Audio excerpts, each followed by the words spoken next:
Hey there, and welcome to Drowsy History. Tonight we're traveling somewhere very far from here, somewhere that doesn't exist anymore, and in some ways, never existed quite the way most people imagine it. We're going to ancient Sparta, a city-state in the southern reaches of Greece, in a region called Laconia, tucked between mountain ranges and a long river valley, a place that was, in almost every measurable way, unlike anywhere else in the ancient world. Not just different from your life today, but different from the lives of other Greeks living just a few hundred miles away. Different in ways that were deliberate, engineered, and relentlessly maintained. So settle in wherever you are right now. Let your shoulders drop a little. Let your breathing slow. If you've got a pillow nearby, now would be a good time to adjust it. There's nowhere you need to be, and nothing you need to do for the next little while.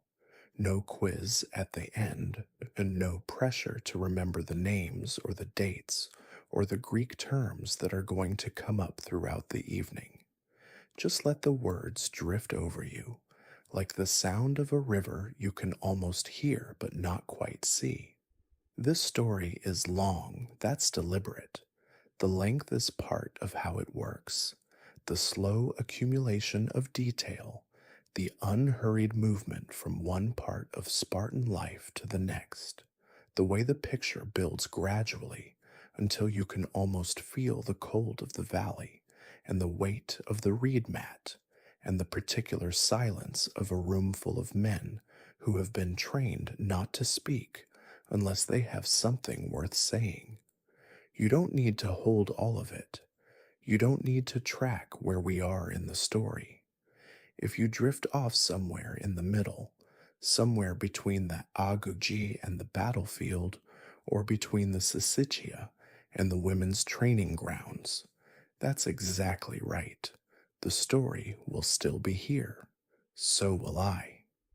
Before we begin, if you feel like it, drop a quiet comment telling me where you're listening from tonight. It's always a comfort to know how many people are out there in the dark, somewhere under their covers, letting history carry them gently off to sleep.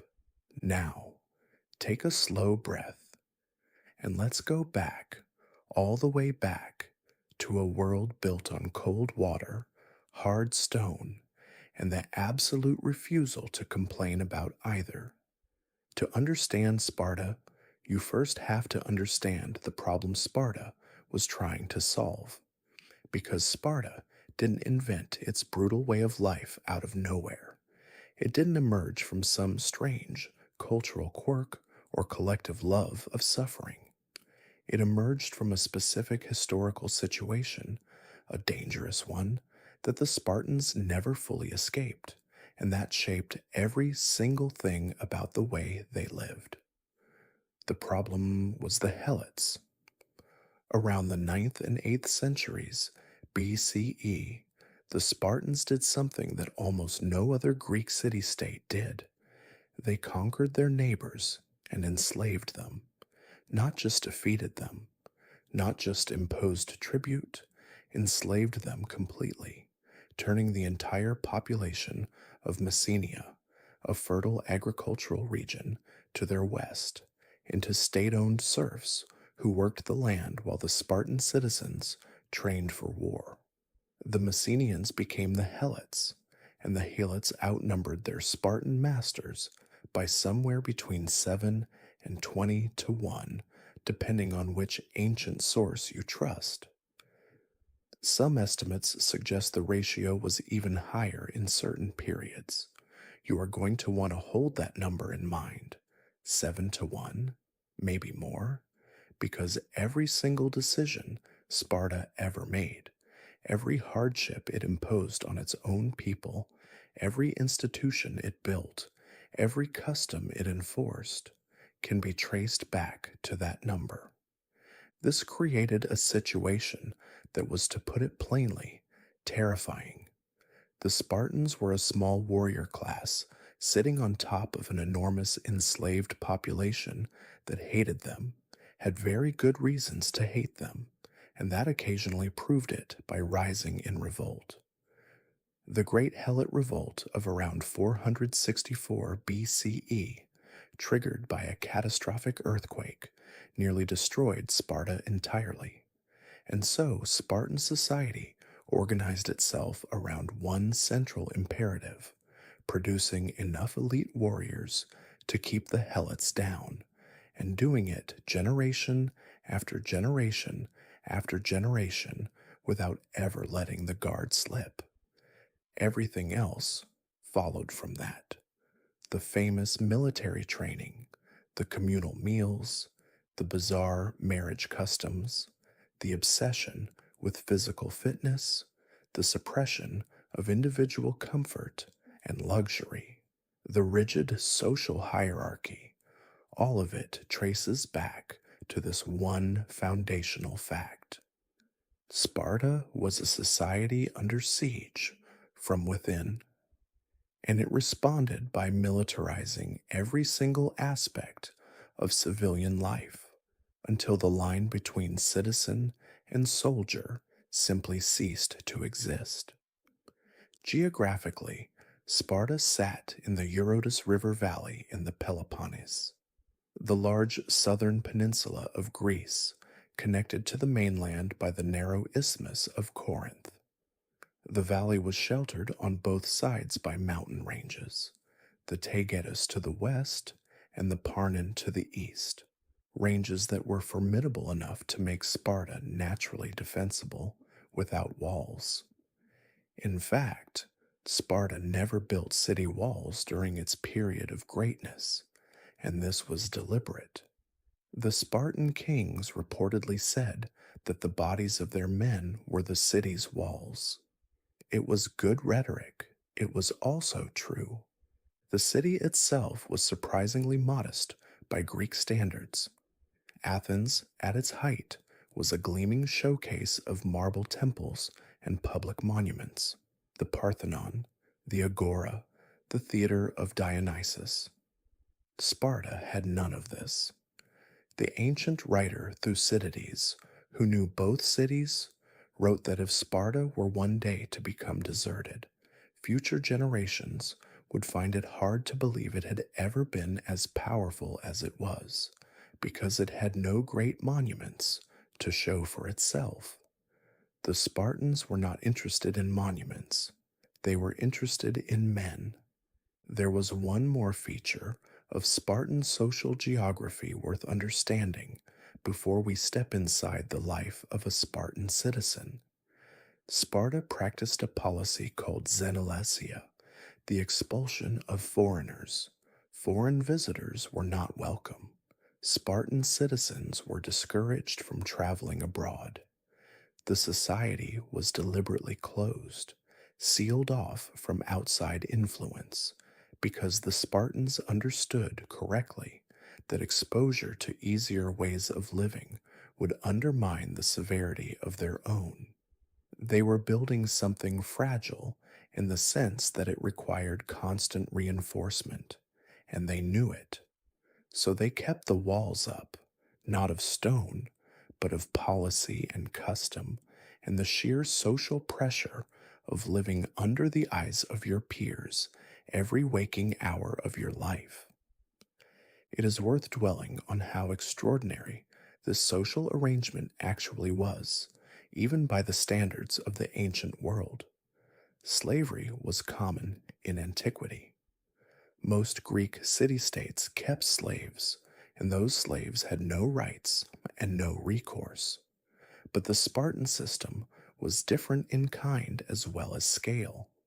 The Helots were not isolated individuals from distant places who shared no common identity. They were a conquered people with a shared history, a shared homeland, and a shared memory of what they had been before. They spoke the same language. They worshiped the same gods, and they outnumbered their captors enormously. Every Spartan citizen knew, at some level of awareness, that never quite became conscious thought, that the life they were living was possible only because of the threat that hung over them constantly, the threat of the people beneath them rising up and ending it all at once. The other Greek city states found Sparta baffling. Athens and Sparta were, in many respects, mirror opposites. Athens was open, cosmopolitan, commercially active, intellectually explosive, democratic in its self understanding even when not in practice, and deeply invested in the life of the individual mind. Sparta was closed, static, economically simple, anti intellectual by design, oligarchic, and invested only in the collective body. That two such radically different societies could coexist within the same small peninsula, speaking dialects of the same language and worshiping many of the same gods, tells you something important about how many different answers the human experiment can generate to the same basic questions about how people should live together. This is the world you've just arrived in, a society organized entirely around the production and maintenance of military excellence, a society where your value as a human being was measured almost entirely by your usefulness to the group, a society where comfort was considered suspicious, where softness was the worst insult available, and where the phrase "I can't" was not part of the acceptable vocabulary. You are not going to enjoy this, but you are going to understand it. The first threat to your survival in ancient Sparta arrived before you were old enough to understand what a threat was. It arrived, in fact, within days of your birth. When a Spartan child was born, it was not the parents who decided whether the child would live.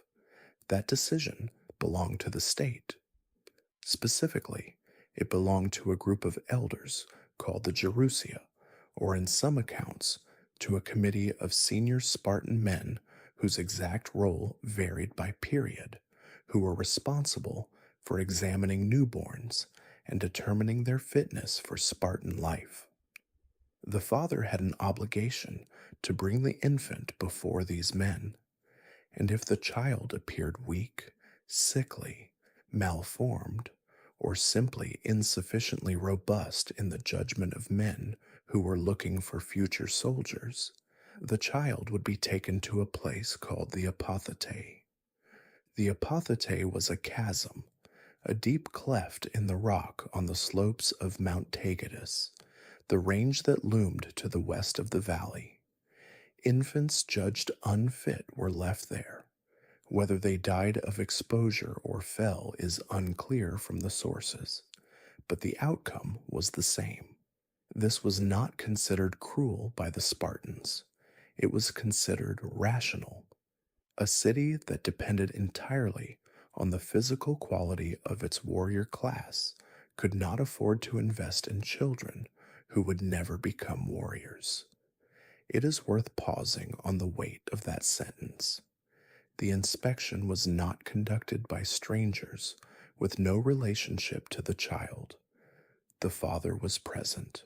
The mother knew what was happening. And the community had decided, generations before any of these particular people were born, that this was simply how things worked. No individual grief or instinct toward protection could override a decision that had been elevated to the level of civic duty. The Spartans had managed over centuries to make the suppression of the most fundamental parental impulse feel not like suppression at all, but like virtue. If you survived this first inspection, your early childhood was still nothing like what we would recognize as gentle. Spartan mothers were famous throughout the ancient world for a particular approach to infant care that contemporaries found remarkable and sometimes alarming. Spartan babies were not swaddled tightly the way infants in other Greek cities were.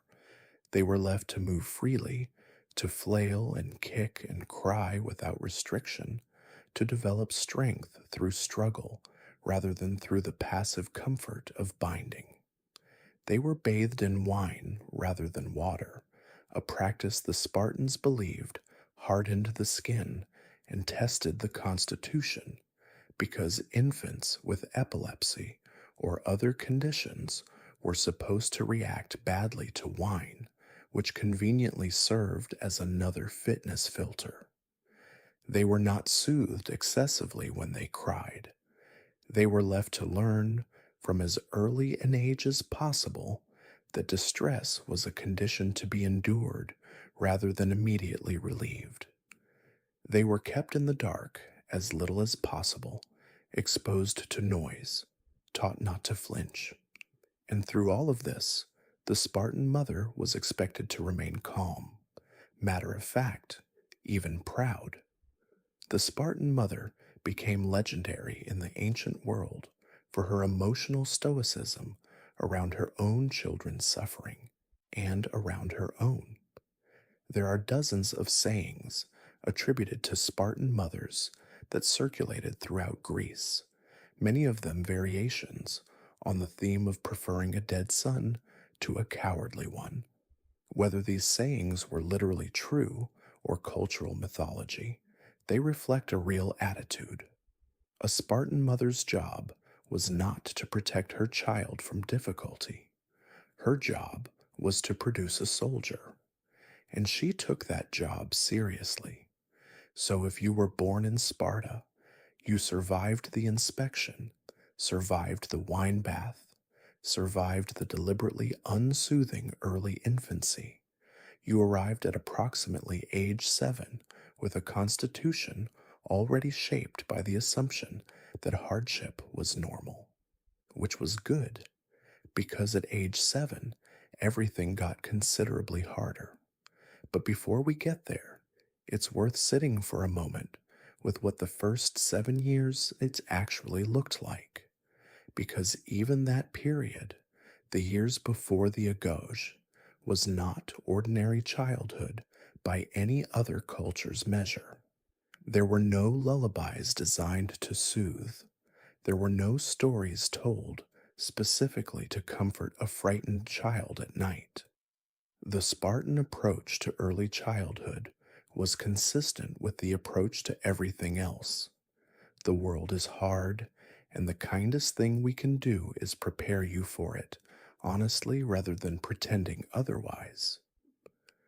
Children grew up in households where their fathers were largely absent, away at the barracks or training in the fields, and where their mothers were themselves products of a system that had trained them not to flinch.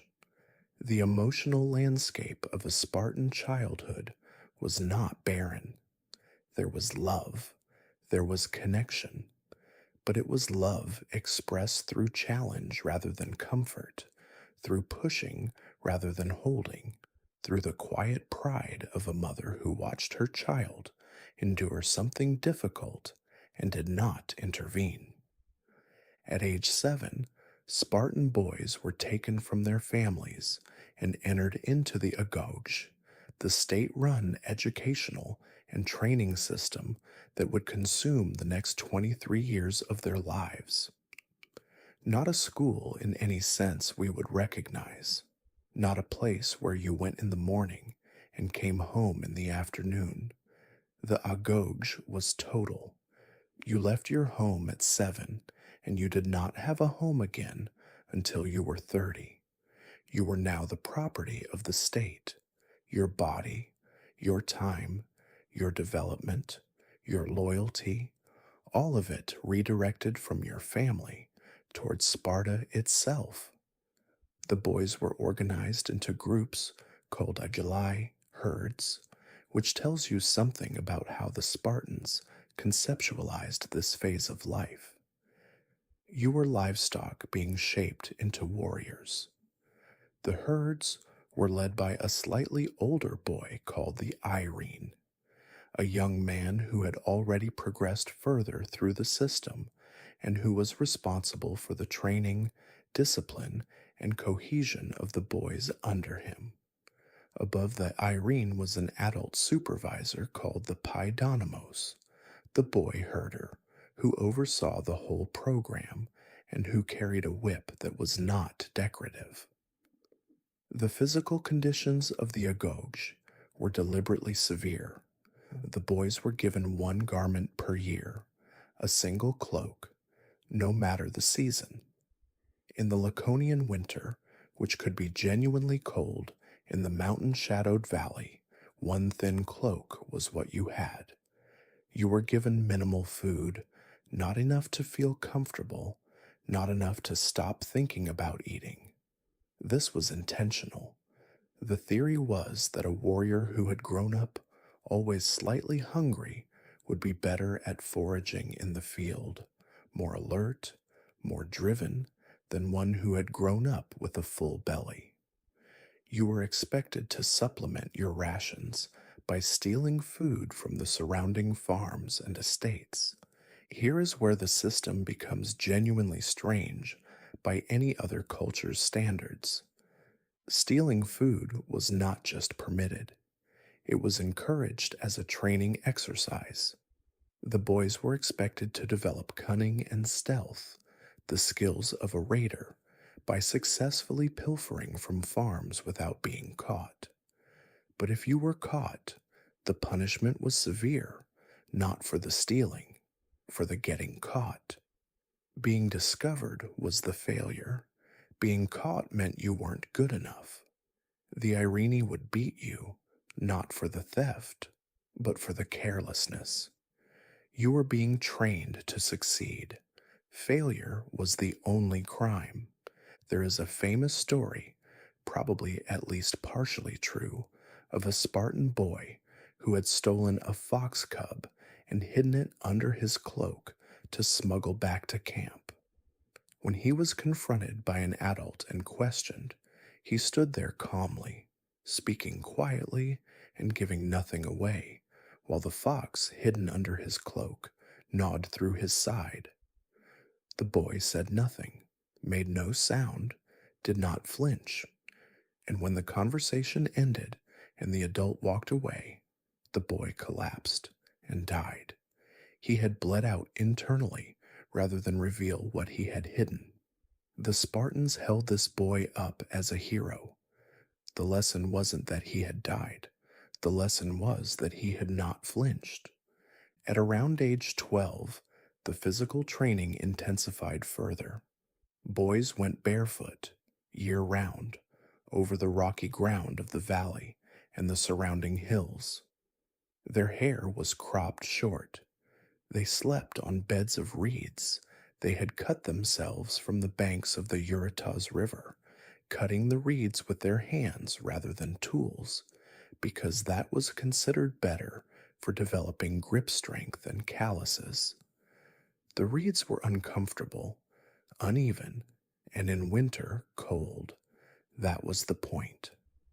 The boys fought, constantly, wrestling, boxing, a brutal combination sport called pancration that allowed almost everything short of biting and eye gouging, and sometimes included those too, depending on the period and the instructor. They ran long distances over rough terrain. They practiced with weapons, spears, and shields, learning the formations and movements of the Spartan phalanx from an age when most children in other Greek cities were still being told stories before bed. At age 18, the most promising boys were selected for the krypteia, which we will come to shortly, and the rest moved into a phase of the agoge that increasingly involved real military training alongside adult soldiers. By age 20, a young Spartan man was expected to be a functional soldier. By age 30, after 23 years of this system, he was finally permitted to live with his wife, if he had one, and to eat dinner at home rather than at the communal mess. He had spent virtually his entire developmental life as property of the state, and most Spartans, by all accounts, considered this not a deprivation, but a source of the deepest pride. What the agoge actually felt like from the inside is something we can only approach obliquely, because the Spartans did not write memoirs or keep diaries. But we can reason about it. The system's most psychologically powerful feature was probably not the physical hardship. It was the total immersion in a shared identity. From the moment you entered at 7, your reference group was the boys in your agel. Your status, your sense of self, your understanding of what was admirable and what was shameful, all of it was formed in relation to them. You did not have a private self that existed separately from your role in the group. You were your position in the formation. You were your performance in the training. You were the opinion the older boys and the paidonomos held of you, and that opinion was visible to everyone around you all the time. This is the kind of total social environment that produces very specific psychological outcomes. It tends to produce people who are extraordinarily capable of functioning within the group and deeply uncomfortable outside it. People who experience the approval of the group as the only real currency and the disapproval of the group as the worst thing imaginable. The agoge was, in this sense, not just physical training, it was the engineering of a particular kind of human being, one who would hold the line not because he was ordered to, but because the line was the only thing that had ever given his life meaning. Of all the institutions of the agoge, the krypteia was the most disturbing, and perhaps the most revealing of what Sparta truly was beneath the gleaming surface of military excellence. The krypteia was a secret mission. Each year, a group of the most capable young men emerging from the agoge, those judged to be the strongest, most cunning, and most promising, were selected and sent out alone into the Helot territories.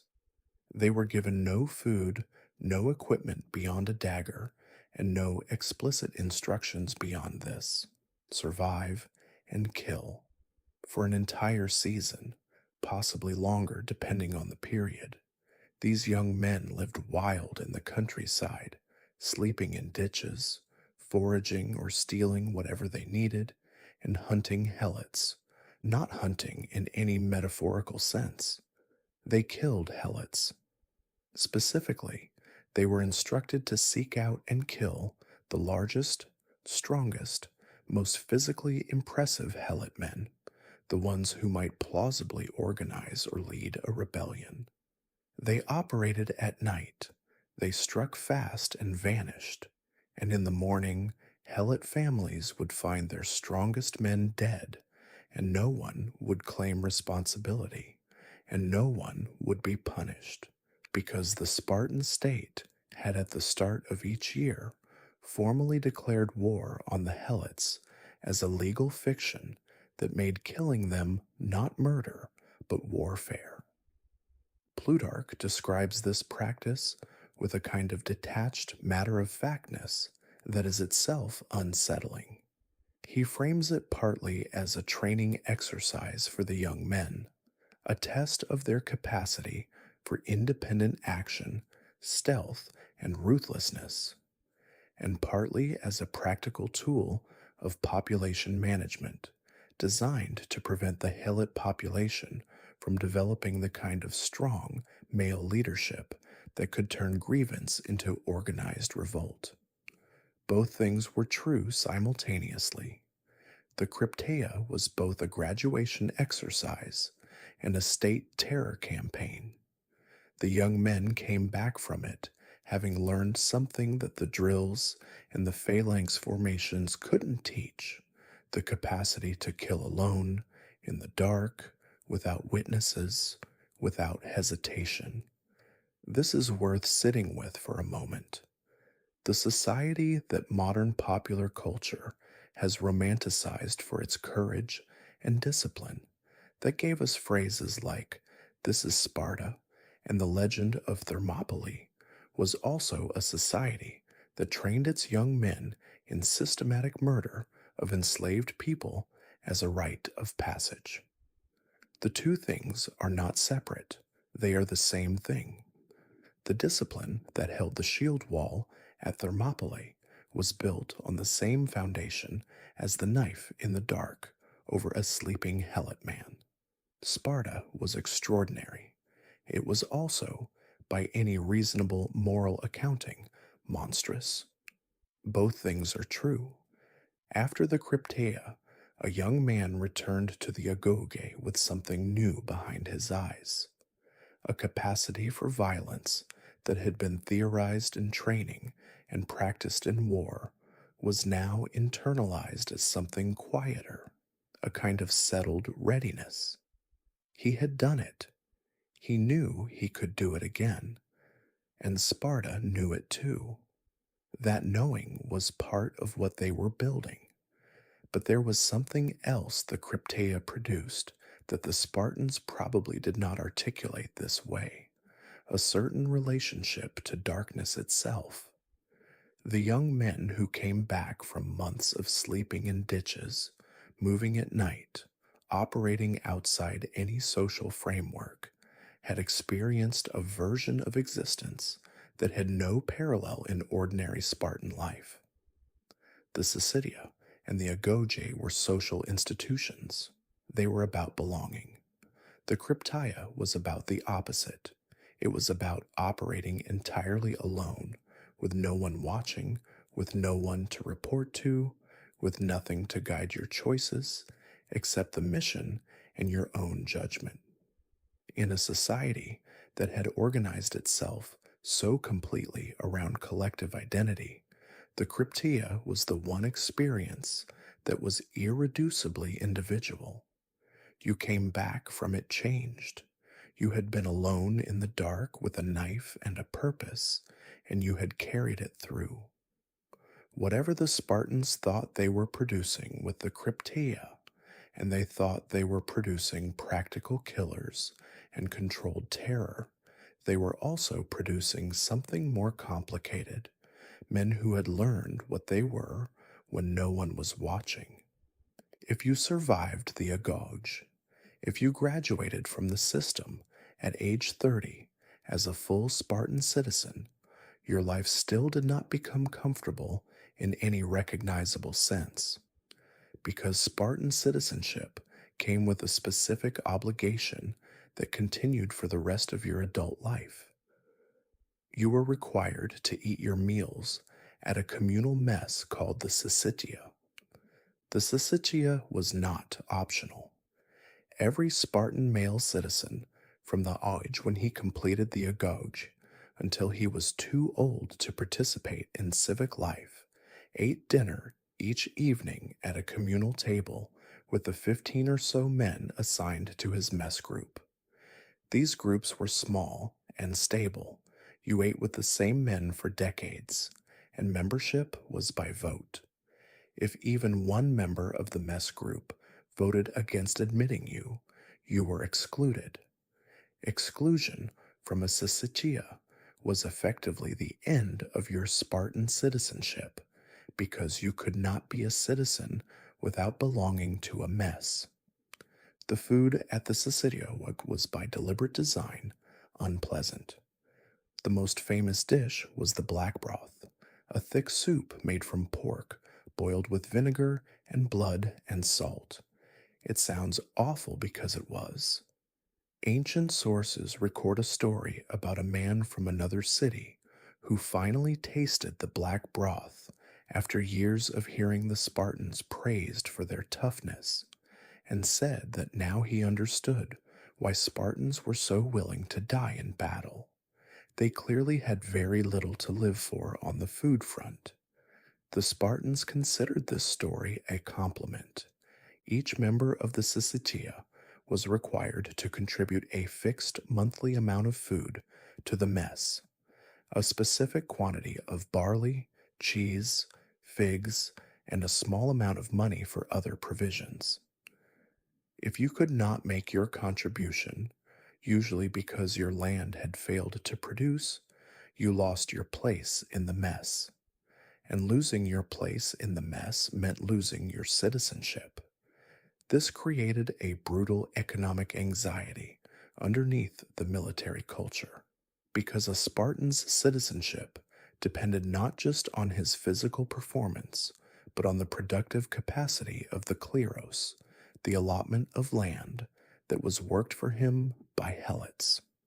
A run of bad harvests could end a man's standing in Sparta just as surely as cowardice on the battlefield.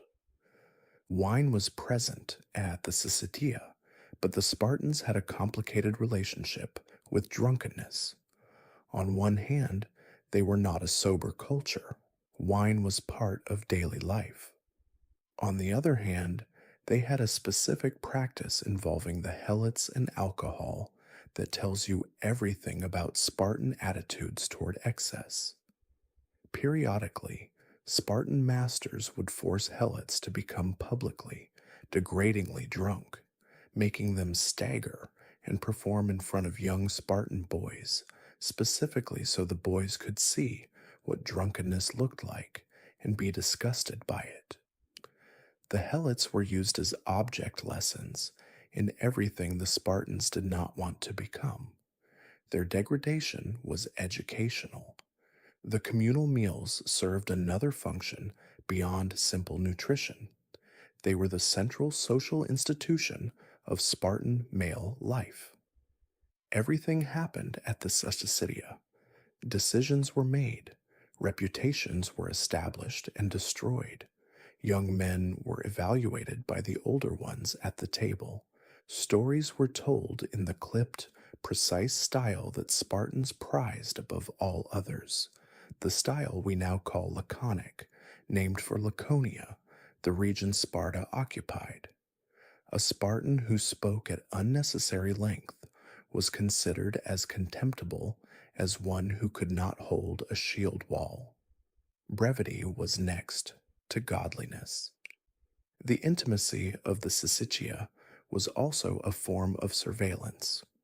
You could not hide at the communal table. You could not perform wellness if you were struggling.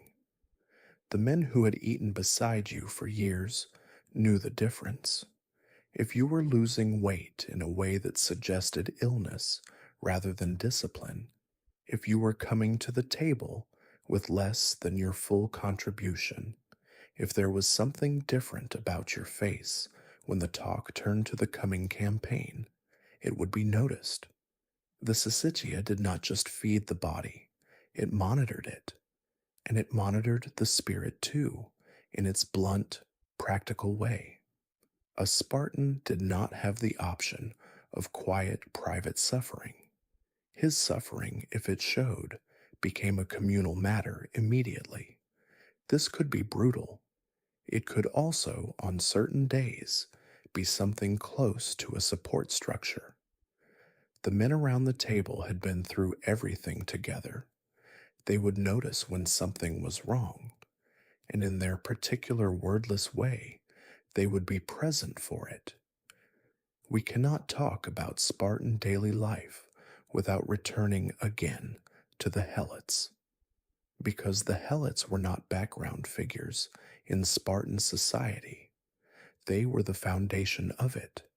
Without the Helots working the land, the Spartan citizens would have had to farm for themselves, which would have meant no time for military training, which would have meant no Spartan army, which would have meant no Sparta. Every hour a Spartan spent training with a spear was an hour paid for by a helot bent over a furrow in the field. The helots were not quite slaves in the Roman sense. They were not owned by individual Spartans. They were owned by the state and assigned to work specific plots of land. They could not be bought or sold by individual masters. They had some degree of family stability. They lived in their own communities. They maintained their own culture and language. They worshipped their own gods. But they lived under a terror that was both systematic and personal. They were required to wear dogskin caps in public to mark their status. They were beaten at regular intervals, not for any specific infraction, but simply to remind them of their place. They were forbidden to grow stronger than their masters. In some accounts, they were forbidden to gather in groups that might look like organizing. And then there was the krypteia, the annual ritual of declared war against them, the nightly raids, the killing of their strongest men, generation after generation. The Helots lived with the knowledge that the state had not just the right, but the established practice of murdering them without cause or consequence, and that the young men being trained to do this were getting better at it every year. Thucydides records a chilling episode from around 424 BCE. The Spartans, during a particularly anxious period when Helot revolt seemed possible, announced that any Helot who believed he had served Sparta with particular valor could come forward and be recognized, possibly even freed. About 2,000 Helots stepped forward. They were given garlands, taken in a ceremonial procession around the temples, celebrated publicly, and then they disappeared, every single one of them. Thucydides says that no one ever knew what happened to them, but the implication is clear. The Spartans had identified exactly which Helots were brave enough, proud enough, and organized enough to lead a revolt, and had removed them from the population under cover of a ceremony. Living as a Helot in Sparta means living in a state of constant, low-grade existential dread. You work land that is not yours. You hand over the majority of what you produce to masters you cannot refuse, you cannot leave, you cannot own property in any meaningful sense. You cannot carry weapons. You can be killed at any time by anyone the state authorizes, and the state authorizes this regularly. The only thing that makes your situation tolerable, if tolerable is even the right word, is that you are not alone. The Helots maintained their communal bonds, their culture, their memory of Messenia before the conquest, and that memory was, itself, a form of resistance.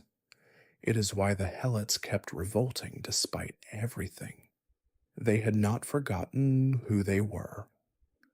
The relationship between Sparta and the Helots is worth one more moment of attention before we move on, because it reveals something about how power actually works over long stretches of time. The Spartans were not simply brutal taskmasters who ruled through terror alone, though they were that. They were also, in a perverse way, dependent on the Helots in ways that went beyond simple economics. The Helots were the audience for Spartan displays of power. They were the justification for the entire military apparatus. They were the reason the agoge existed, the reason the Sicea existed, the reason every citizen trained every day and ate bad food and slept on reeds and suppressed everything in himself that might be called soft. Without the Helots to be feared, without the ratio of 7-1 that never quite left the back of every Spartan mind, there would have been no reason for any of it. The Helots were the engine of Spartan greatness in the most literal possible sense, and the Spartans, in building everything they built to keep the Helots down, ended up building a prison for themselves as well. Every bar on the Helots' cage was also a bar on the cage the Spartans lived inside. Let's return to you, specifically, and the question of whether you could survive a day in this world. And let's talk about your body, because the Spartan body was a project, a lifetime project, and the standards it was held to were extraordinary by any measure. The Spartan hoplite, the heavy infantry soldier who was the backbone of the Spartan army, carried equipment that weighed somewhere between 50 and 60 pounds. The aspis, the large round shield, was made of wood with a bronze facing and weighed anywhere from 15 to 20 pounds on its own. The bronze breastplate, if the soldier wore one, and in the classical period, many Spartans wore linen armor instead, which was lighter but still substantial, added more weight. The helmet, the distinctive Corinthian helmet that enclosed the entire face and head, leaving only narrow eye slits and a mouth opening, weighed perhaps 5 to 8 pounds. The greaves on the legs, the spear, which was heavy enough to be lethal thrown or thrust. By the time a Spartan soldier was equipped for battle, he was carrying the equivalent of a large piece of furniture, and he was expected to run in it, fight in it, hold a shield wall in it for hours under the Laconian summer sun. Building and maintaining the body capable of doing this was a full-time occupation. The Spartans trained every day, running, wrestling, throwing the javelin and discus, swimming in the Eurotas, climbing the slopes of Tagetus, marching in formation across uneven ground with full equipment. There was no off-season. There was no rest day in the modern sense. The Spartans would have found the concept of a rest day philosophically offensive. Spartan women, unusually for the ancient Greek world, were also expected to train physically. This shocked every other Greek city-state. In Athens, and most of the rest of Greece, respectable women lived in the inner rooms of their houses, avoided public appearance when possible, and certainly did not run, wrestle, or throw things. Spartan women ran races. They threw the javelin. They wrestled. They were expected to maintain the kind of physical fitness that would theoretically produce stronger children. Aristotle, who disapproved of almost everything about Sparta, wrote disapprovingly about the freedom and physical activity of Spartan women, which tells you that he noticed it and that it was genuinely different from the Athenian norm. But physical fitness in Sparta was not just about capability, it was about appearance and about the social surveillance that came with it. Every Spartan's body was public business. You trained in public, you ate in public. Your fitness or lack thereof was visible to every person in your mess, your age group, your neighborhood. Letting yourself soften, accumulating fat, losing the edge of conditioning was a public shame. It was noticed. It was commented on. It could cost you social standing. The Spartan body was never entirely your own. It belonged, in a very real sense, to the group that depended on it. The cumulative physical cost of this way of life was considerable.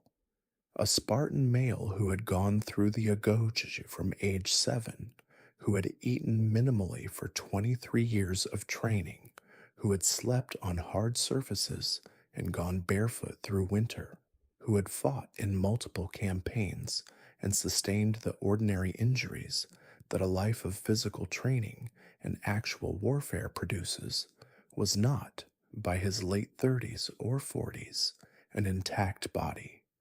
Joints wore down, old injuries accumulated, the particular damage of a life in the phalanx, the shoulder that had absorbed tens of thousands of shield push repetitions, the knees that had carried full armor over rough ground for decades, showed in the way men moved through the later years of their lives. Sparta didn't talk about this. Pain was not an acceptable topic, but the bodies told the story regardless. The famous Spartan toughness was not free. It was paid for over a lifetime, and the receipt was written in the body itself. For a society so obsessed with military order, Sparta had one of the stranger constitutional arrangements in the ancient world. It was not, despite appearances, a simple military dictatorship. It was something considerably more complicated and considerably more interesting. At the top, Sparta had not one king, but two royal families, the Agiati and the Eurypontidae, who ruled simultaneously, held equal authority, and were expected to serve as a mutual check on each other's ambition. In practice, this meant that the two kings were often rivals, sometimes actively hostile to each other, and that each could be used by other political factions to constrain the other.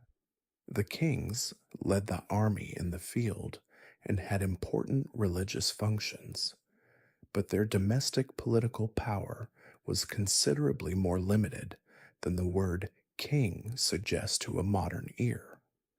The real day to day governing power lay with five officials called the ephors, elected annually by the citizen assembly from the full body of Spartan citizens. The ephors had extraordinary authority.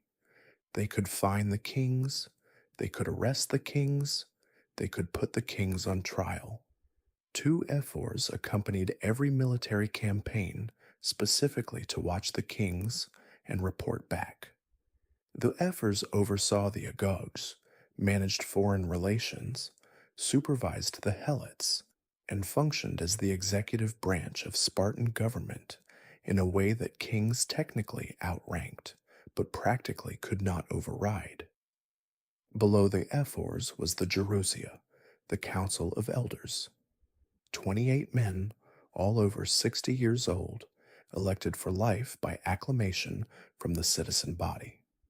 The Gerousia prepared legislation, sat as a high court for serious criminal cases, and served as a permanent check on both the kings and the ephors. Membership was for life, which meant that experienced senior men held enormous informal influence over the direction of Spartan policy. Men who had survived the agoges, served in the military for decades, and accumulated the kind of political capital that only age and demonstrated toughness could produce in this particular society. Finally, the full citizen assembly, the appella, had the right to vote on major decisions, though its power was more ratificatory than legislative. The citizens shouted their approval or disapproval rather than voting by count, and the presiding officials judged which shout was louder. This was not a refined democratic mechanism, but it gave the citizen body a genuine voice in major decisions, in a way that, for example, the Helots obviously did not. The result was a system of layered checks that was, for its era, surprisingly resistant to the concentration of power in any single person's hands. Sparta never really had a tyrant in the classical period, which was remarkable when compared to most other Greek city-states. The system's conservatism was the point. Change was structurally difficult. The same laws, customs, and practices reproduced themselves decade after decade, century after century, because every institution in the system was designed to resist innovation. Lycurgus, the semi-mythical lawgiver to whom Spartans attributed their entire constitutional order, had reportedly extracted an oath from the citizens never to change his laws until he returned from a journey, and then never returned. The oath held, conceptually, for generations. Sparta's strength and its ultimate weakness were the same thing. It could not adapt. One of the most distinctive things about Spartan culture, and one of the most immediately jarring things you would encounter if you actually found yourself in ancient Sparta, was the way people talked, or rather, how little they talked, and how precisely.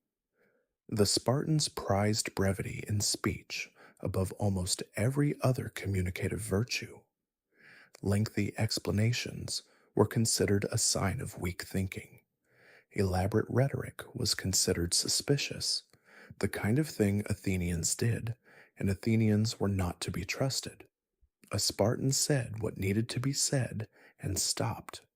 The region's name, Laconia, gave us the word laconic, which means exactly this, using very few words. The ancient sources are full of examples of laconic wit.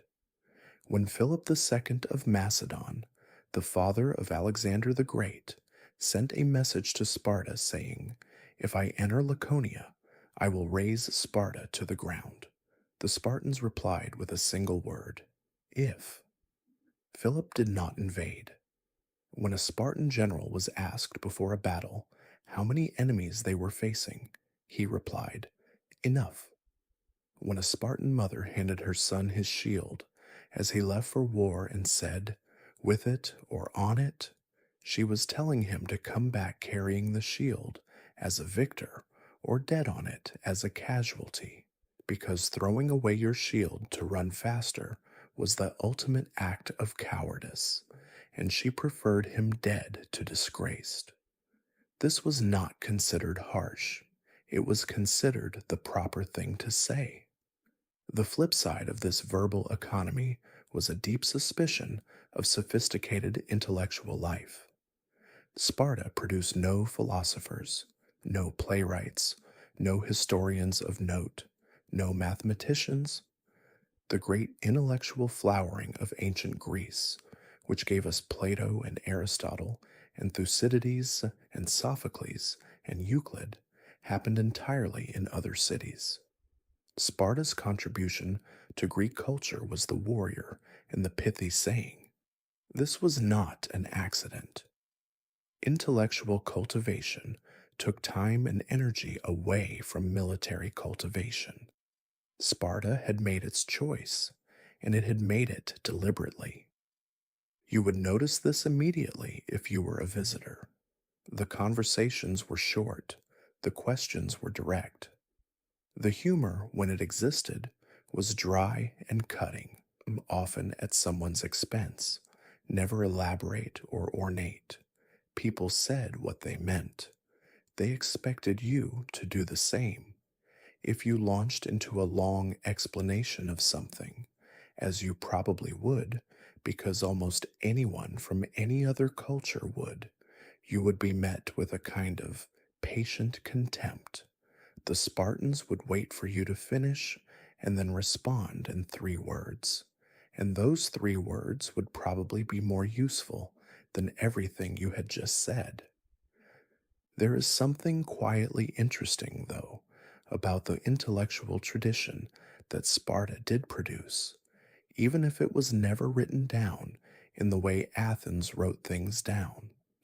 The Spartan capacity for what we might call situational intelligence was formidable. Reading terrain, reading people, understanding the moment with a speed and precision that came from years of training in environments where misreading a situation had immediate physical consequences. This was not book intelligence. It was not abstract reasoning, but it was a form of knowledge, hard won, embodied, and deeply practical, and the men who possessed it were not stupid. They had simply been trained to express it in action rather than in words. The laconic wit, the perfectly timed 3 word observation that cut to the heart of something, was not the product of a simple mind. It was the product of a mind that had learned to do a great deal of work in very little space. All of the training, all of the deprivation, all of the years of the agoge, They were building toward one specific experience, the phalanx in battle. And if you want to understand why Sparta organized its entire society the way it did, you need to understand what the phalanx actually was and what it actually felt like to be inside one. The phalanx was a formation of heavy infantry, hoplites, standing in close ranks with overlapping shields. The shield on your left arm protected not just you, but the man to your left, and the man to your right depended on your shield to protect his exposed right side. The formation worked as a single organism. It moved together, accelerated together, hit together, and held together, or it failed catastrophically. A gap in the line was a gap in the organism. If a man fell and wasn't immediately replaced, the formation could unravel from that point, and an unraveling phalanx was a massacre. This is why the Spartans trained the way they did, not because they were individually the best warriors in Greece, though they were very good, but because they trusted each other, absolutely, unconditionally. The men in a Spartan phalanx had lived together since age 7. They had slept in the same barracks, eaten the same food, been beaten by the same instructors, and trained in the same formation for 20 years before they ever stood in a real battle line. When the man beside you in a shield wall is a man you have known since childhood, a man you have seen hold his ground when he was terrified and hungry and cold, a man whose entire life has been built around not letting you down, you hold the line differently than you would for a stranger. The sensory experience of the phalanx in battle was overwhelming. The noise alone was extraordinary. The crash of shields hitting shields, the screaming of men, the grinding of metal, the thunder of 8,000 feet hitting the ground in formation. The Greek historian Xenophon describes the sound of approaching armies as a roar that built from a low rumble into something that seemed to vibrate the ground itself. Inside the formation, you could barely see. The helmet enclosed your face entirely. The eye slits narrowed your vision to a small forward arc. The dust kicked up by thousands of feet turned the air brown. You could hear the man beside you breathing. You could feel the pressure of the shields on both sides. The smell was sweat and metal and the particular sharp smell of fear that has no other name. The mechanics of phalanx combat involved pushing, the othismos, the mass shoving of two formations against each other, each trying to break the other's line through sheer collective pressure. If you've ever been in a dense crowd that started moving against you, multiply that pressure by several orders of magnitude and add sharp objects. The men at the front were absorbing the full weight of both formations. Men died in the crush sometimes before a weapon had touched them. The men at the back were pushing, leaning into the shields of the men in front of them, adding their weight to the collective force.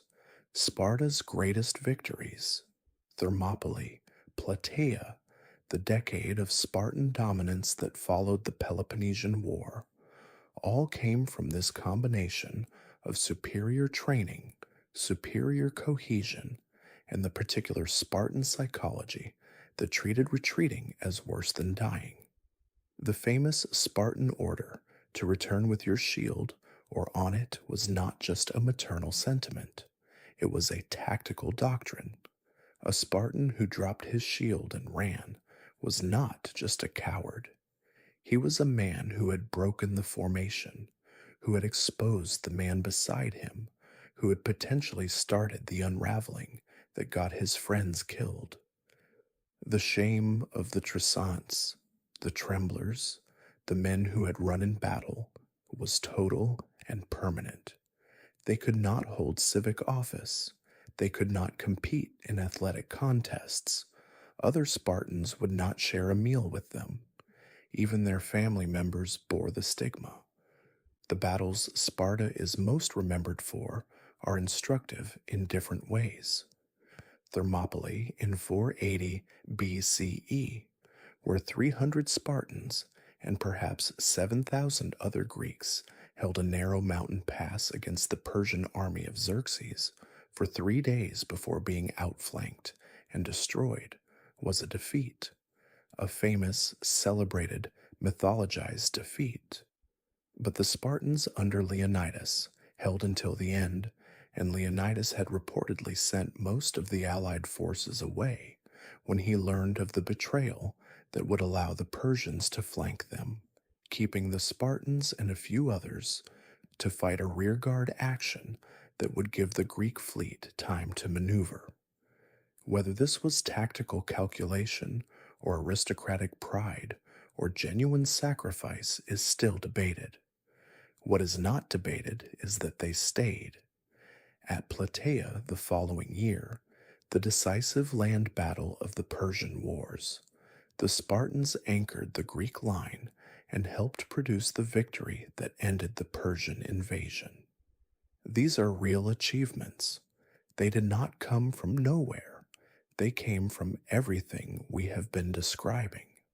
One thing that is easy to overlook when studying Sparta in the abstract, reading about the agoge and the syssitia and the phalanx in the clean pages of a history book, is how completely the physical landscape shaped every aspect of Spartan life. This was not a society that happened to exist in a particular location. This was a society that had been grown by its location as much as by any policy Lycurgus ever invented. The Eurotas River valley is long and relatively narrow, flanked on either side by serious mountain ranges. The Taygetus, to the west, rises to nearly 8,000 feet at its highest point. Snow sits on those peaks well into spring. In winter, the cold comes down from the mountains and settles into the valley floor with a particular heavy efficiency, the kind of cold that is damp as well as sharp, that finds its way through whatever you're wearing. This is the cold that Spartan boys slept in with one cloak. This is the cold that made the agoge genuinely dangerous, rather than merely uncomfortable. Children died in that cold. The ones who survived were different for it. The mountains also meant that Sparta was naturally defensible from most directions, which gave the Spartans something most Greek city-states spent enormous resources trying to create artificially. They didn't need walls because any army trying to invade through the mountain passes faced terrain that neutralized the numerical advantages that usually decided ancient battles. A smaller force defending a narrow pass could hold against a much larger attacking force, as the Persian wars demonstrated in miniature at Thermopylae, and as Sparta's geographic situation demonstrated on a larger scale for centuries. The mountains were Sparta's first line of defense. The men were the second. The valley floor itself was extraordinarily fertile, one of the best agricultural regions in the Peloponnese. This fertility was both the foundation of Spartan wealth and the source of Spartan anxiety. The land that the Helots worked produced enough surplus to support a class of full-time warrior citizens, which was unusual in the ancient world, where most city-states had to balance military service against the agricultural labor that kept people fed. Sparta had solved this problem by enslaving an entire population to do the agricultural work. The fertile valley made that solution both possible and necessary. Possible because the land could support both the working Helots and the idle but fighting citizens.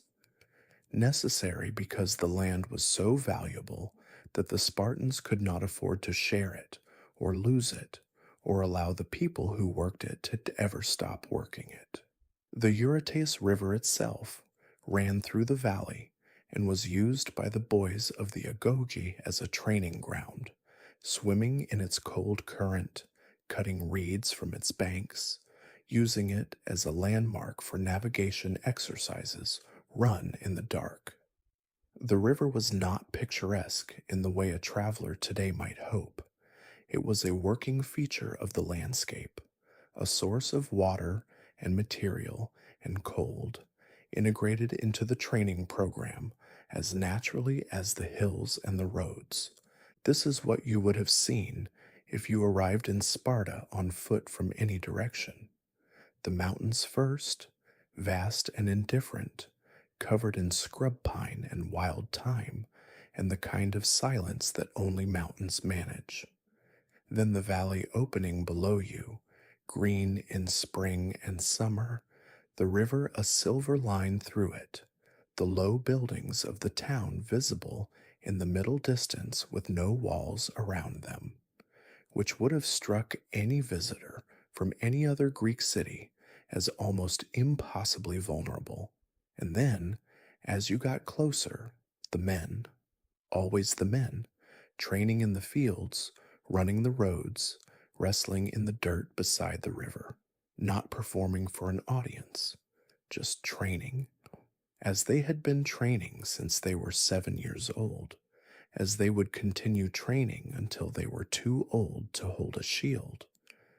The landscape and the people had shaped each other over centuries until it was impossible to say where one ended and the other began. Sparta was its valley. Its valley was Sparta. Remove the mountains, and you remove the defensibility that made the whole experiment possible. Remove the fertile land, and you remove the Helots system that freed the men to train. Remove the cold of the winters, and you remove one of the most important hardening mechanisms of the agoge. The geography was not a backdrop to Spartan history, it was a participant in it. Spartan women occupied a position so different from women anywhere else in the Greek world that ancient visitors, particularly Athenians, found them either inspiring or scandalous, and sometimes both simultaneously. In Athens, a respectable woman lived in the gynaeconitis, the women's quarters of the house. She managed the household. She supervised slaves. She spun and wove. She appeared in public primarily for religious festivals. She did not own property in her own name in any substantial sense. She had a kyrios, a male legal guardian, who was her father until her marriage, and her husband thereafter, who conducted all legal and financial business on her behalf. An Athenian woman's world was, by our standards, very small. A Spartan woman's world was dramatically different. She owned property, and because so many Spartan men were killed in battle or died young from the cumulative physical damage of their training, women eventually owned, by some ancient estimates, nearly 40% of all Spartan land. She could conduct her own financial affairs in ways Athenian women could not. She was educated, not in the same institutions as the men, but in a parallel system that included music, poetry, and physical training. She trained physically, ran races, threw the javelin. She appeared in public without the restrictions that confined Athenian women. Spartan marriage customs were, by ancient standards, extremely unusual. The ceremony involved the bride having her head shaved, her hair cut short in the manner of a man, and being dressed in male clothing and left alone in a dark room. The groom would come to her briefly and then return to sleep in the barracks with his fellow soldiers. This pattern of nocturnal visits continued for years, sometimes for the early years of the marriage. The couple had no real shared domestic life at all because the husband was required to live in the barracks until age 30. Children might be born before the parents had ever eaten a meal together at home. The practical effect of this arrangement was that Spartan women ran their households with a degree of real authority that women elsewhere in Greece simply did not have. There was no husband present to defer to. Decisions about the estate, the children, the helot workers, all of it fell to the woman by default. When the men were finally permitted to live at home at age 30, they were entering a domestic space that had been managed without them and that they were, in some ways, guests in. Spartan women were famous throughout Greece for saying what they thought, directly and without apology. The sayings attributed to Spartan women, the Laconia, fill a section of Plutarch's Moralia and are striking for their consistent theme: courage, honor, the obligation to be worthy of one's city, and the total rejection of cowardice in any form. Come back with your shield or on it is the most famous. But there are others.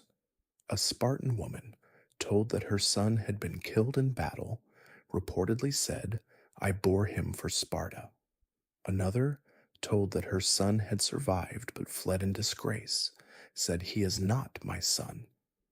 These may be cultural mythology rather than literal transcription, but they reflect real attitudes that distinguished Spartan women from their counterparts everywhere else in the Greek world. It would be a mistake to romanticize Spartan women's freedom as straightforwardly liberating by modern standards. The freedom they had was not freedom for its own sake. It was freedom in the service of the same militaristic imperative that governed everything else in Spartan life. A Spartan woman was physically trained because healthy mothers produced stronger soldiers. She owned property because her husband was likely to be dead before middle age, and someone had to run the estate.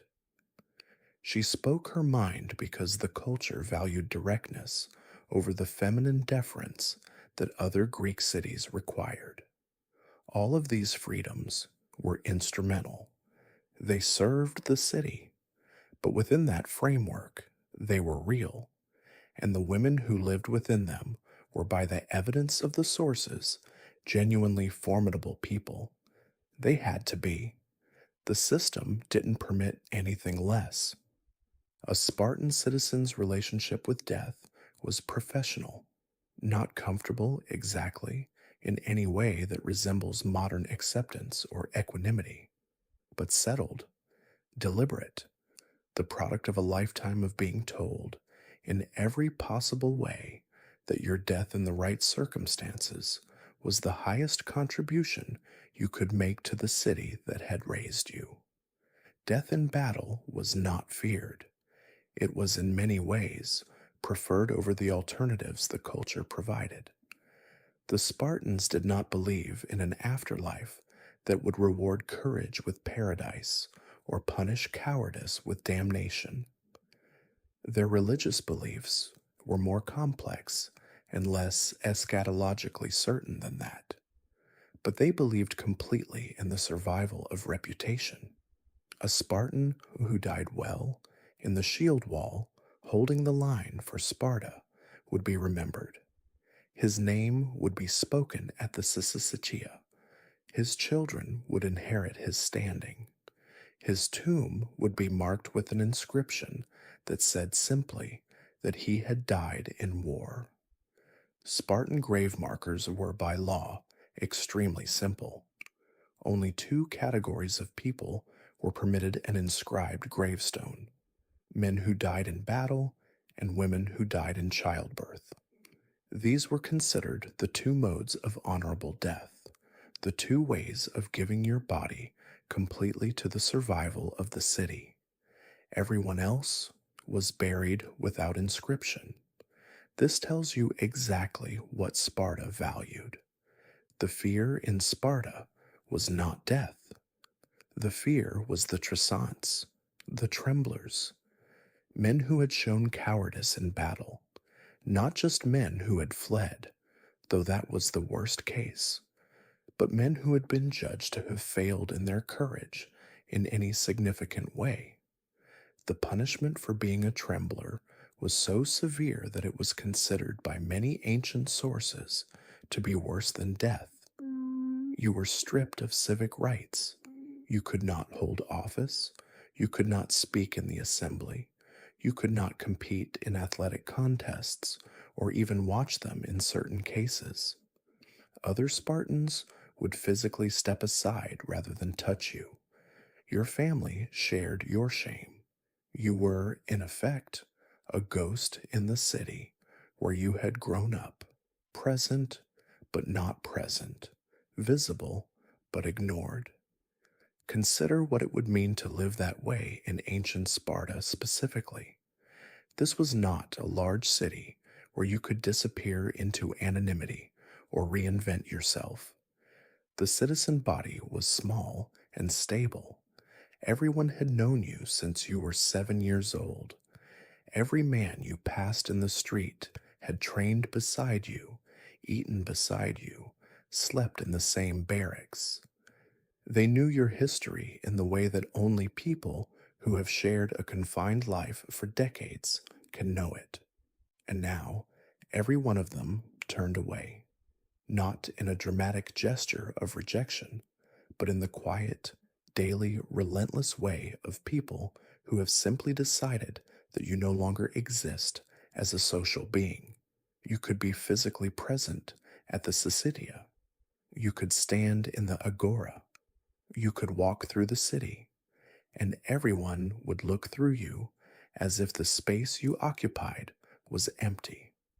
That form of social death in a society where social belonging was literally the only thing anyone had ever been trained to care about, was understood to be the worst thing that could happen to a person, worse than physical death, because death was honored, the tresance was not.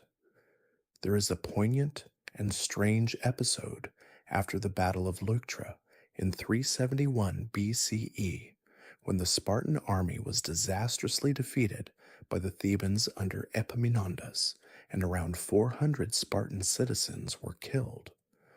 Among the survivors of the defeat were men who had fled, tresants by definition, but there were so many of them that enforcing the full social consequences would have meant degrading a significant percentage of the remaining citizen body.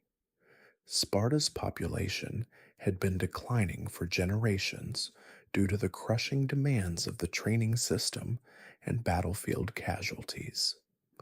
There were simply too few citizens left to afford the luxury of social annihilation at scale. The ephors suspended the laws regarding tresantes temporarily. It was a pragmatic decision. It was also, for Sparta, a kind of admission that the system was beginning to buckle under its own weight. For all its reputation as a purely military society, Sparta was deeply, genuinely religious. The Spartans were among the most scrupulous observers of religious obligation in the Greek world. Not because they were particularly pious in a philosophical sense, but because they believed pragmatically that the gods could help or harm them, and that fulfilling religious obligations correctly was a form of strategic advantage. Apollo was Sparta's patron deity, and the reverence for Apollo shaped the rhythm of the year in ways that had direct military consequences. The Carnea was a sacred festival in honor of Apollo that fell in late summer, and the Spartans would not go to war during the Carnea. This was not a flexible rule, it was absolute. It is why the Spartan army arrived at Marathon too late to fight the Persians in 490 BCE. It is why the full Spartan force did not reach Thermopylae until it was too late for anything except the famous rearguard. The Carnea's timing had direct operational consequences for Spartan military planning, and the Spartans accepted those consequences without apparent frustration. You did not argue with Apollo. The oracle at Delphi held particular authority over Spartan decision making. Before major military campaigns, before significant policy changes, before almost any action of consequence, the Spartans consulted Delphi, and they generally followed what they received. Lycurgus himself was said to have received his constitutional reforms from the Delphic oracle, which gave the whole Spartan system a divine legitimacy that made it considerably harder to argue with. You weren't questioning Lycurgus's laws when you objected to the agoge. You were questioning Apollo. That was not a position most Spartans were willing to hold publicly. The Gymnopaedia was a festival of choral competitions for men, boys, and girls, held annually in the height of summer. Choruses performed in the full heat of the Laconian July sun for hours at a time, which was predictably a form of endurance training dressed as religious observance. The Hyacinthia was a 3-day festival that involved mourning on the first day and celebration on the second and third, honoring the myth of Hyacinthus, the beautiful youth accidentally killed by Apollo. Even the religious calendar in Sparta was structured around the values of endurance, beauty, and the acceptance of loss. The integration of religion into every aspect of Spartan life meant that the religious calendar was also the social calendar, the military calendar, and the educational calendar. Nothing was secular in the modern sense. Everything existed within a framework of divine obligation and divine attention. The gods were watching, the Spartans were performing, and the performance was, always, the performance of Sparta, the enactment of what it meant to be Spartan, in front of the gods and each other, and any foreigners unfortunate enough to be present. This religious seriousness also had a specific strategic dimension worth noting, because the Spartans genuinely would not fight during sacred periods, would delay campaigns, miss opportunities, arrive late to battles. Their enemies sometimes tried to exploit this predictability, and the Spartans accepted this risk without resentment. The gods came first, military advantage came second. This was not strategic stupidity. It was a coherent set of priorities in which the relationship between Sparta and its divine patrons was considered more foundational than any individual military outcome. A city that broke faith with Apollo to win a battle might win the battle and lose something more important. The Spartans, who had been told by the oracle that their laws came from divine authority, were not willing to test that premise lightly. Sparta's dominance in Greece lasted roughly from the end of the Persian Wars in 479 BCEE to the Battle of Leuctra in 371 BCE, a century of being, essentially, the most feared military power in the Greek world. And then it ended. Not in a single catastrophic moment, though Leuctra was catastrophic, but in a slow unraveling that had been building for generations and that the Spartan system was structurally incapable of preventing. The core problem was demographic. The oliganthropia, the shortage of men, was Sparta's slow death. The agoge was brutal enough that it killed a meaningful percentage of the boys who went through it. Battle killed more. The system's requirement that a citizen contribute to the syssitia meant that economic misfortune could strip a man of citizenship even if he was physically capable. The citizen body that had once numbered in the thousands was by the time of Leuctra somewhere around 1,000 or fewer full citizens. That is not enough men to fight a major battle and still have enough left to maintain the internal security apparatus that kept the Helots in check. Sparta tried to address this in various ways. The Mothakes were non citizen men, some of them sons of Spartans by Helot mothers, some of them freed Helots, some of them foreigners, who were allowed to go through the agoge and serve in the army without ever receiving full citizenship. They were a stopgap. They were not enough.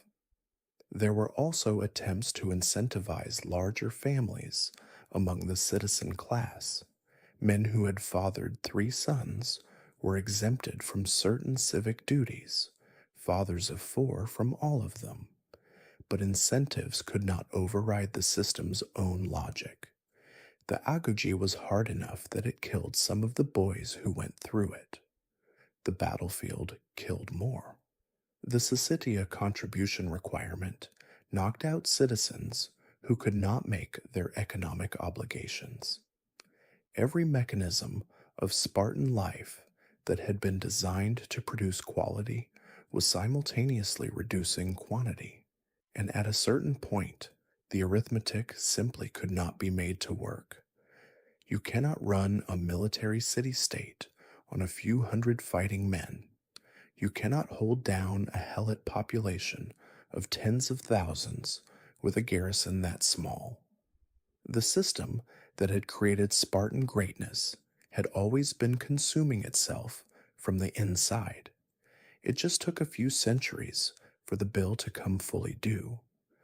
Leuctra in 371 BCEE was the turning point that could not be recovered from. The Theban general Epaminondas broke the Spartan phalanx with a revolutionary tactical innovation, the oblique attack with a concentrated left wing. He put his best troops on his left flank, opposite the Spartan right flank, where the Spartan king and the elite troops always fought, and concentrated overwhelming force at that single point. The Spartans were not outfought in any individual sense. They were outthought. Around 400 of Sparta's remaining citizens died that day. In a citizen body of perhaps 1,000, that was not a battle loss. It was a demographic catastrophe. Thebes followed up by liberating Messenia in 370 BCE. The Helots, the enslaved foundation of the entire Spartan system, were free. The Kleros land that had supported Spartan citizens was gone. The contribution to the syssitia was impossible without it. The citizen body that had already been shrinking now lost its economic foundation entirely. Sparta never recovered. It lingered for centuries as a city, as a tourist attraction eventually, where Romans came to watch young men being flogged at the altar of Artemis Orthia as a performance of antique Spartan toughness, but as a power, as a civilization, as the thing it had spent centuries building itself into. It was finished. The historian's question is whether Sparta's collapse was inevitable from the beginning, whether a society that consumed its own people as completely as Sparta did, that traded population growth and economic development for pure military capability, was ever going to be able to sustain itself over the long term. The answer seems to be no. Sparta was optimized for a specific kind of military dominance in a specific historical context. When that context changed, when enemies found new tactics, when the demographic math finally ran out. It had no reserve capacity to draw on. Everything had been put into the warrior. Nothing had been put into the city. Let us try to walk through an actual day. You are a Spartan citizen, male, age 25. You have completed the agoge. You are a full hoplite. You are not yet 30, so you still sleep in the barracks. This is a typical day in, say, 430 BCE, near the beginning of the Peloponnesian War. Before dawn, you are already awake. There is no alarm. There is no gentle transition from sleep to wakefulness. The barracks are cold. The reed sleeping mat is uncomfortable in the way you have been trained not to notice. The man beside you is already sitting up. You stand, roll the mat, dress in the single chiton and the cloak. Outside, the sky is beginning to pale over the Parnon Range to the east. The air smells of the river and cold stone. Morning training begins before the sun is fully up.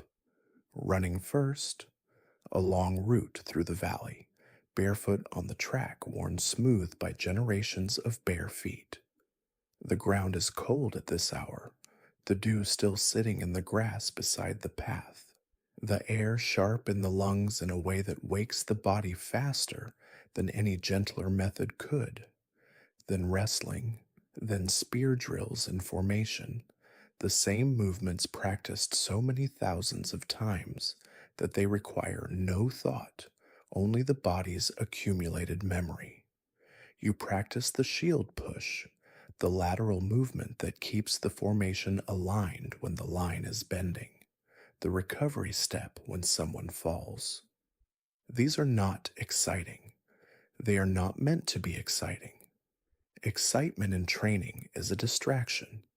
These are the repetitions that keep men alive, and they are practiced with the same daily seriousness that other cultures reserve for prayer. The meal at midday is at the syssitia, black broth, bread made of barley, some dried figs. The portions are adequate and no more. You eat without waste. The conversation at the table is brief and dry. A man across from you says 2 words about something that happened in the morning drill.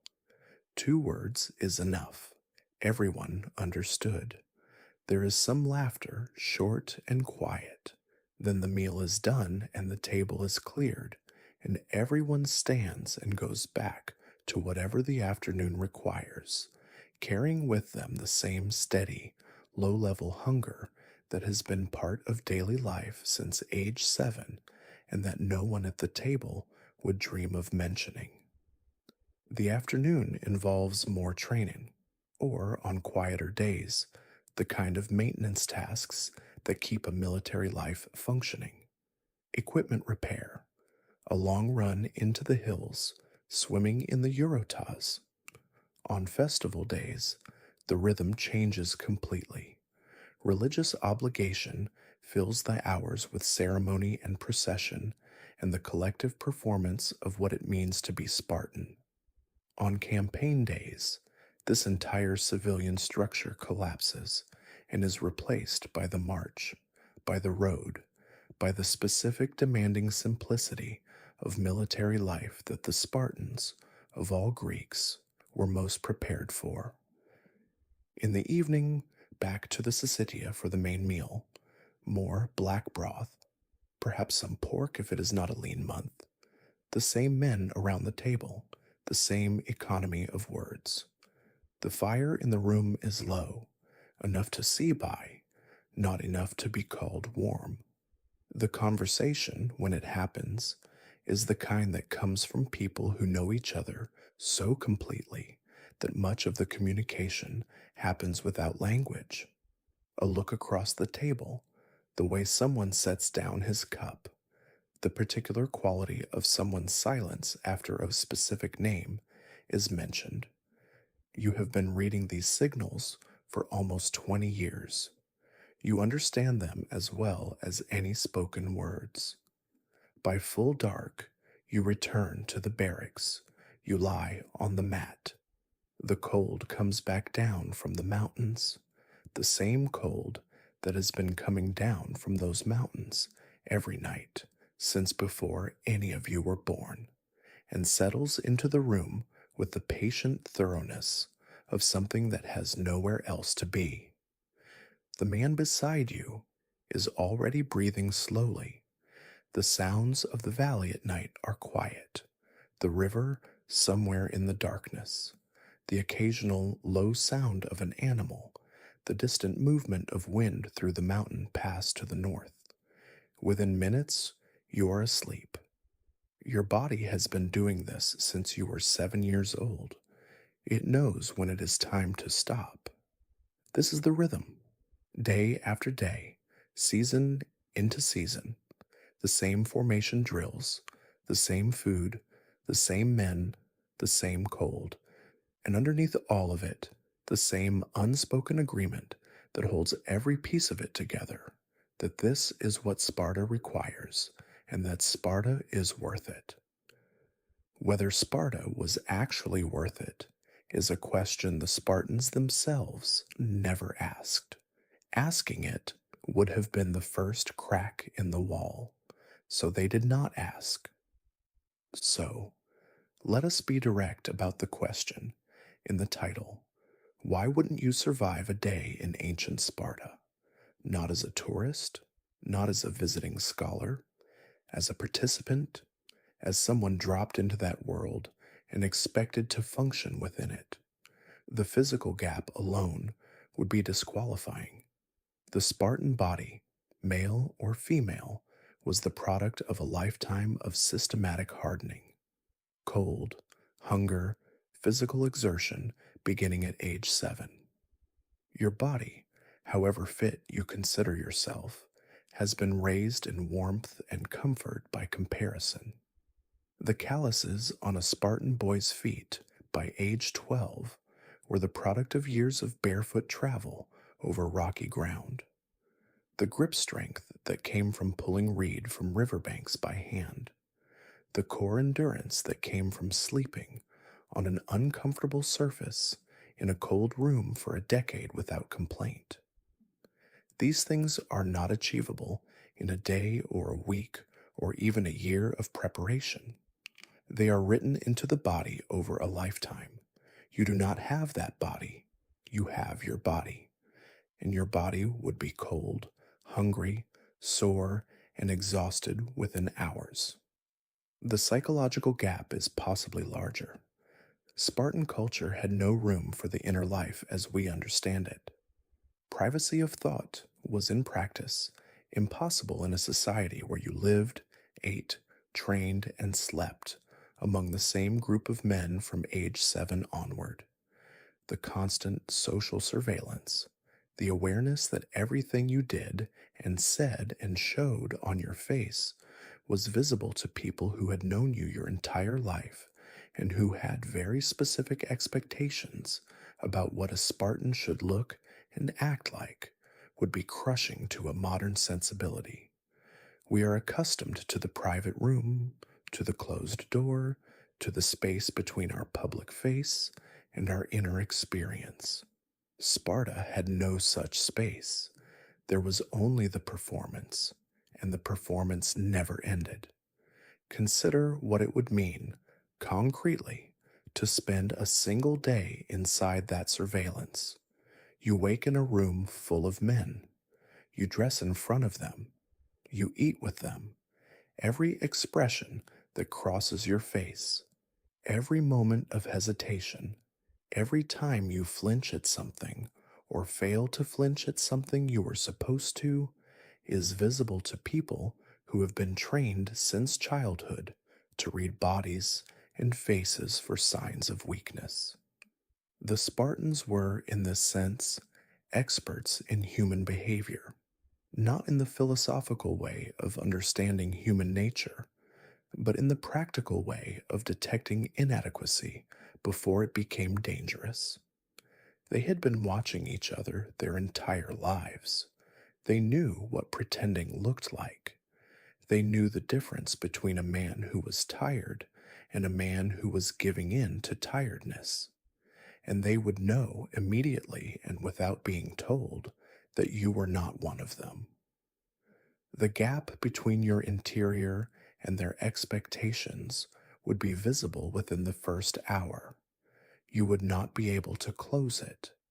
The intellectual silence would also be deeply uncomfortable. You arrive in Sparta with a mind full of information, opinions, questions, and the habit of expressing them. Sparta has no use for most of this. Long explanations are contemptible. Expressing doubt is weakness. Asking why the system works the way it does is essentially asking why Apollo gave the laws to Lycurgus, which is not a question a Spartan would recognize as valid. The intellectual world you inhabit, with its premium on questioning and expressing and analyzing, is almost the exact opposite of the Spartan communicative ideal. You would be exhausting to the people around you, and they would let you know. And then there is the moral weight of it, because surviving in Sparta doesn't just mean surviving the cold and the food and the training. It means participating in a system built on the enslavement and systematic terrorizing of an entire people. It means being complicit in the krypteia. It means eating meals paid for by Helot labor, sleeping in safety maintained by Helot fear, building a life on a foundation of someone else's subjugation. Most people today, placed in that situation with full awareness of what it was, would find it intolerable. The Spartans found it normal because it was all they had ever known, and normalcy is the most powerful anesthetic available to any society. Sparta fell. Its citizen body dwindled to nothing significant. Its military dominance lasted a century and ended at a single battle.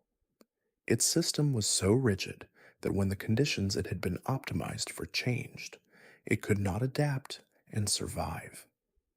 By any conventional historical measure, Sparta was a failure in the long run. Athens gave us democracy, philosophy, theater, history, and the foundations of Western intellectual tradition. Sparta gave us what exactly? The strange answer is that Sparta gave us itself, not what Sparta actually was, but what people in every subsequent century have imagined Sparta to be. The legend of Sparta, the 300 at Thermopylae, the laconic wit, the relentless discipline, the preference for death over dishonor, has had an influence on Western culture disproportionate to anything the actual city ever built or wrote or produced. The idea of Sparta has been borrowed by everyone from Roman moralists to Renaissance humanists to 18th century philosophers to 19th century nationalists to 20th century totalitarians to 21st century fitness culture. This borrowing is not always accurate. It is almost never honest about the Helots, but it is constant. The reason Sparta retains this hold on the imagination is probably that it represents an extreme answer to a question every society faces. How much should the individual sacrifice for the collective? Sparta's answer was total. Everything. Your body, your comfort, your privacy, your family connections, your intellectual life, your material ambitions, all of it on the altar of the city. Most of us look at that answer and feel something, not quite admiration, but something adjacent to it, a recognition that the willingness to give everything is genuinely impressive, even when what it is given to is not always good. There is something in the human animal that responds to the spectacle of complete commitment. We recognize it, however distantly, in our own lives. The memory of a time when we worked past exhaustion for something we believed in. the feeling of having held our ground when everything in us wanted to give way.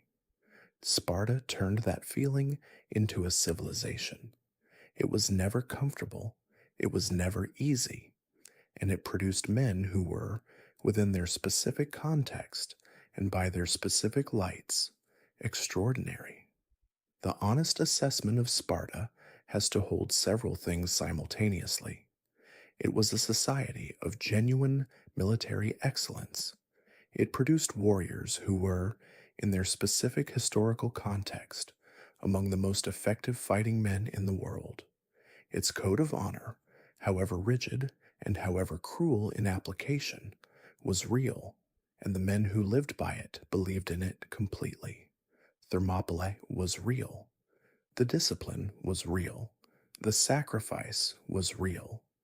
It was also a slave state, a society built on terror, a system that killed children who didn't meet its standards, that murdered enslaved people as a training exercise, that suppressed individual humanity so completely that it left almost no literature, no philosophy, no art worth speaking of.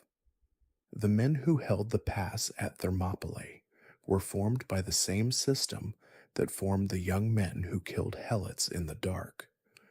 You cannot separate the heroism from the horror. They are the same thing. What Sparta left behind ultimately is a mirror. It shows us what human beings are capable of, both in terms of extraordinary collective achievement and in terms of extraordinary collective cruelty.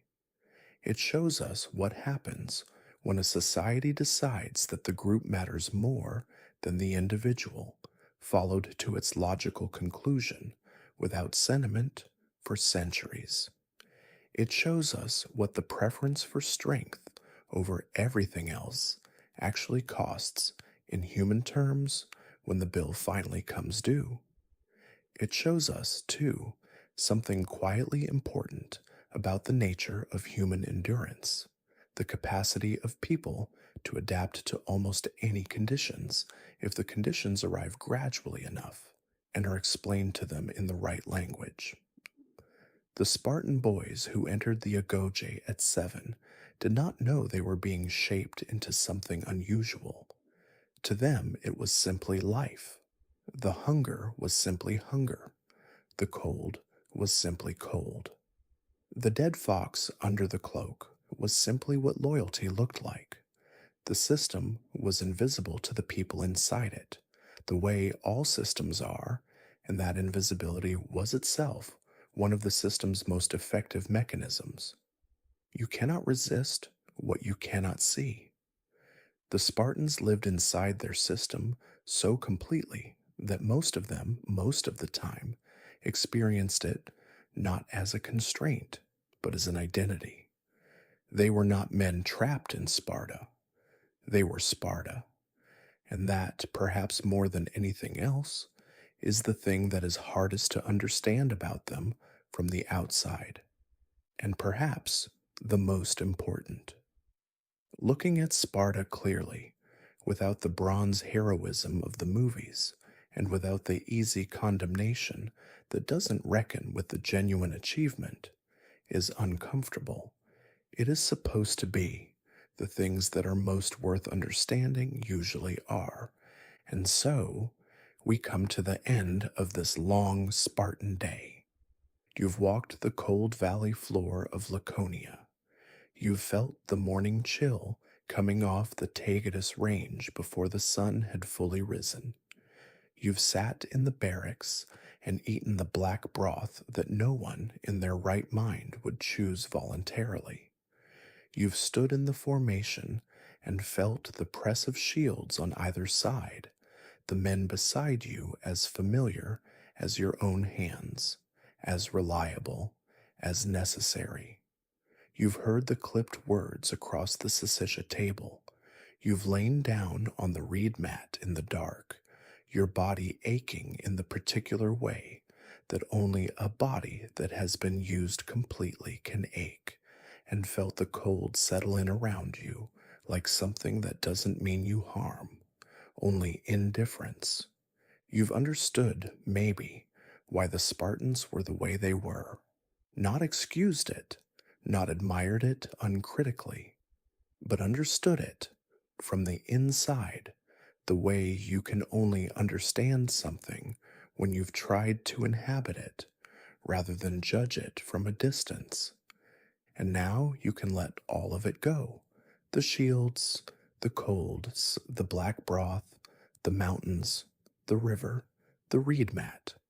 Let it all drift back into the past where it belongs, 2,500 years away from wherever you are right now. Let the sound of the Eurotas River, cold and silver and always moving, grow softer in your mind. Let the mountains fade. Let the formation dissolve into silence. Let the last echo of a Spartan drill instructor's voice, clipped and impatient and certain, grow thin and quiet until you can't quite hear it anymore. Let the image of the barracks at night, the rows of sleeping men, the thin cloaks, the cold floor, soften and blur the way images do when sleep is close. None of it requires your attention any longer. The Helots are at rest. The Evers have gone home. The Sisich fire has burned down to embers. The valley is dark and quiet under the mountains and the stars, and the Eurotas is moving through the night the way it has always moved, indifferent to kings and battles and the rise and fall of the most remarkable military civilization the ancient world produced. The water moves, the stars turn, the mountains hold their silence, and somewhere in that silence, 2,500 years ago, a Spartan soldier lay down on his reed mat at the end of a long day of training and let his body grow heavy and his eyes close and his breathing slow, just as yours is slowing now, just as sleep is beginning to move into the spaces between your thoughts. Quiet, patient, unhurried, exactly as it should be. Because wherever you are right now, you have what the Spartans deliberately denied themselves and what they would have found incomprehensible: a quiet room, a soft place to rest, no one watching, no one grading your performance, no obligation to be anything other than exactly as tired as you are. The agoge is over for tonight. You can sleep. There is nothing you need to prove right now. No shield wall that requires your strength. No formation waiting on your body to be present and ready at first light. All of that is someone else's history, someone else's cold, someone else's long, demanding, extraordinary, terrible life. Your only task right now is to let your breathing slow, to let the words fade into something softer than sound, to let the quiet that has been here all along come forward now and fill the space where the story was. There is no Syssitia to attend. There is no Irene watching. There is no cold morning waiting on the other side of this moment that you have to be ready for. There is only this, the breath in and the breath out, and the gathering weight of a sleep that you have completely and entirely earned. You are safe, you are warm, you are exactly where you should be. Thank you for spending this quiet time with Drowsy History. Wherever you are tonight, whatever time it is, I hope these words have carried you gently somewhere close to sleep. Drop a soft comment when you wake up, if you feel like it. Just tell me where you were listening from. It's always good to know.